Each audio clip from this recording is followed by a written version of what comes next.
భవనాన్ని ఈడ్చుకొచ్చి గదిలో మార్చి మళ్ళీ కట్టారో ఏమో మాయజాలము తెలుసు మంత్రగారడి తెలుసు రెంటి కన్న ఇది ఇంకోటేమో నీలాకాశం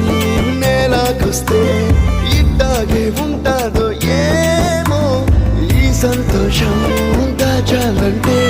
హృదయాలు ఓ వంద కావాలేమో ఇంతందంగా ఉంటుందా ఈ లోకం ఇన్నాళ్ళు ఈ మనసుకి తెలియాలేదే పాపం